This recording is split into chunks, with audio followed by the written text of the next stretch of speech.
وهني أعضاء المكتب على العمل الجبار اللي قاموا به، والجو اللي جرات فيه الانتخابات بصفة شفافة وواضحة ونزيهة. وشخصيا لا هنا ننتهز الفرصة نعطي نصيحة شوي للنقيب، نوجهها له عن تجربة اشبه اللي يجبر من ذي الدقيقة غير ينسى اللي كان معاه واللي ما كان معاه. محامين كاملين كانوا معاه، نقيب المحامين كامل. وهني وهو أحيل له الكلمة وأشكركم زملاء كاملين على ذاك المولي اللي أعطيتوني أنا مدة السنين الستة. بسم الله الرحمن الرحيم، والصلاة والسلام على أشرف المرسلين.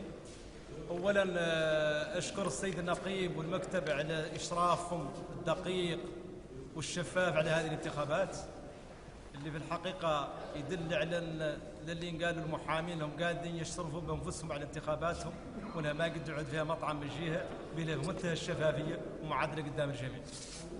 ثانيا وهنئ الزملاء اللي اعطوني ثقتهم وشاكرهم عودان عنهم منحوني ثقتهم، وهنئ ذاك الجماعه الاخرى اللي منحت الثقه الاستاذ ابراهيم، واعتبر من الان فصاعدا عني نقيب الجميع.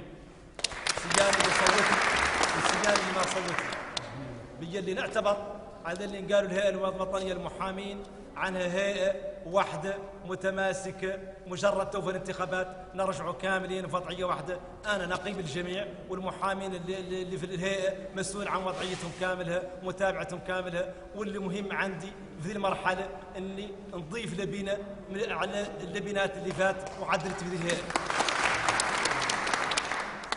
في اللي نحن نعتبر علينا يلا نعودوا نبنوا على ذا اللي فات عاد سابقنا، ما نعودوا ندلي على الطاوله نقلعوه ونبدوا من جديد.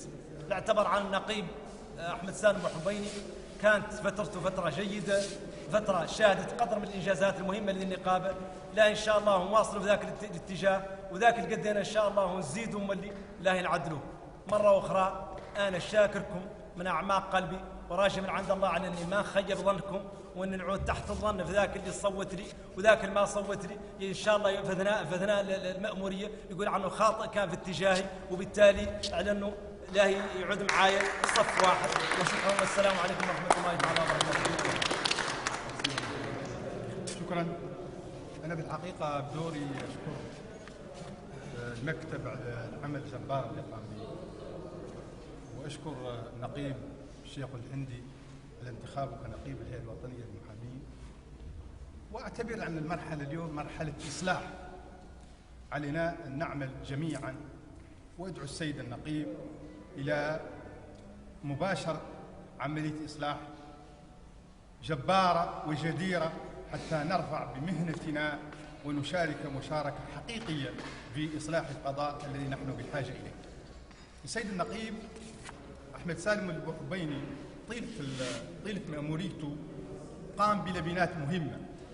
علينا ان نواصل العمل على السيد النقيب وعلى المجلس الذي سيتم انتخابه، مواصله العمل حتى نتمكن من الرفع من مستوى مهنتنا، حتى نجذر التكوين، حتى نجذر الاخلاق في جميع اشكالها، حتى نرفع بهذه المهنه التي بحاجه الينا حتى تكون مهنه رائده،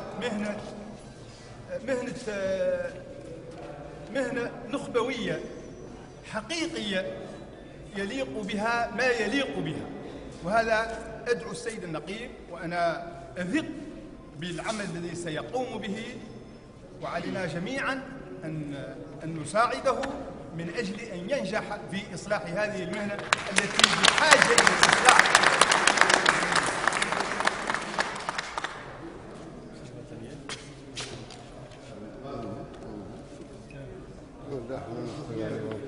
وتدفن لا تحرك لا تحرك البطنية.